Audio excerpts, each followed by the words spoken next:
You sit down for a standard, seemingly healthy Indian meal, maybe some fresh paneer, a bowl of dal, or a warm glass of milk. But there is a high probability that the food you are about to consume holds a dark, toxic secret. This visualization shows the results of routine milk testing across major Indian dairy hubs like Gujarat and Punjab. Time and again, these tests reveal an alarming reality. Over 60% of the milk samples collected contain impurities. That means 6 out of 10 bottles are adulterated with everything from cheap vegetable oils to literal insecticides. The data is so severe that back in 2018, the World Health Organization issued a stark warning. They projected that if this rampant adulteration, specifically in milk, was not aggressively stopped, 87% of Indians would suffer from serious diseases by 2025. The toxicity has permeated the environment so deeply that we see extreme chemical markers in human biology. In Bihar, recent testing has even detected traces of uranium in breast milk of nursing mothers. The contaminants we ingest are now being passed directly to the next generation. India's status as the cancer capital of the world reflects the reality of its food chain. With 20% of these diseases linked directly to diet, hospital wards like this one are filling with victims of a poisoned supply. To protect us from this exact scenario, India relies on a gatekeeper. When we buy packaged goods, flour, sugar, spices, we look for this stamp of approval from the FSAI, the Food Safety and Standards Authority of India. We assume that if this logo is on the package, the contents are safe. But that domestic assurance falls apart the moment our food crosses borders.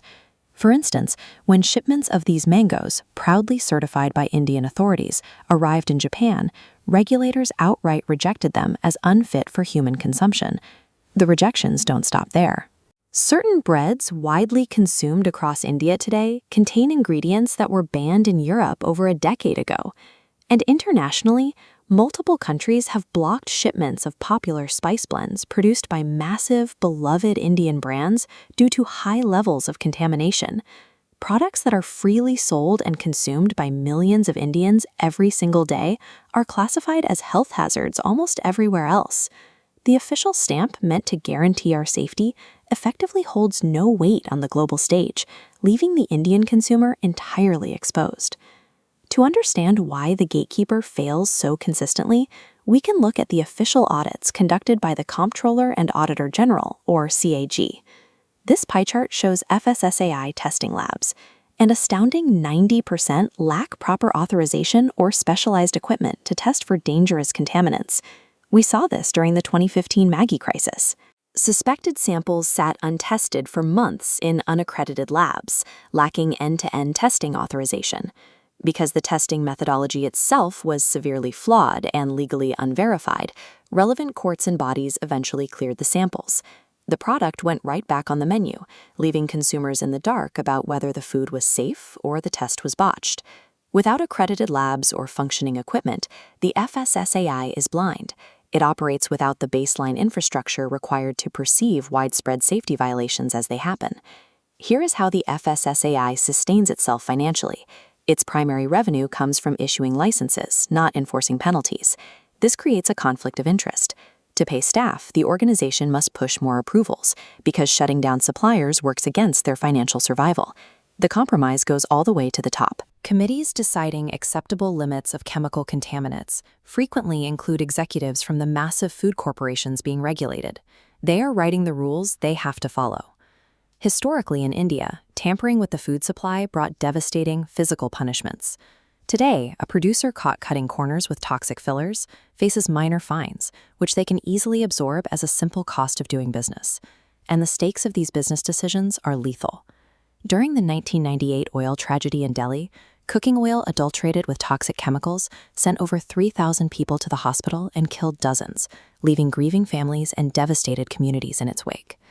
Yet, even when fraudulent ingredients cause mass casualties, the legal system often treats it as a standard business oversight. The producers raking in massive profits from cheap, dangerous fillers face a temporary setback, pay the small fine, and go right back to work. This combination of guaranteed approvals and negligible legal risk has turned mass food poisoning into a protected, highly profitable business model. You might think you can just buy your way out of this by spending double on premium, organically branded milk or expensive spices. But the data shows that premium packaging does not protect you from a supply chain that is compromised at its source. You're often just paying a higher price for the same adulterated product. There is a legal provision meant to empower the public, Section 40 of the Food Safety Act. This law explicitly gives any consumer the right to collect a food sample from a vendor and submit it directly to an accredited lab for safety testing. But in practice, Section 40 is a bureaucratic nightmare. You have to inform the potentially hostile shopkeeper what you're doing, carefully divide and seal the samples yourself, locate a functional testing lab, and pay thousands of rupees out of your own pocket just to wait months for a result. The burden of proof has been completely shifted onto the citizen. Individual choices, premium shopping, and do-it-yourself lab tests cannot fix an infrastructure that is broken by design. There is no escaping this trap at the grocery store level. To actually fix this, the consequences must match the crime.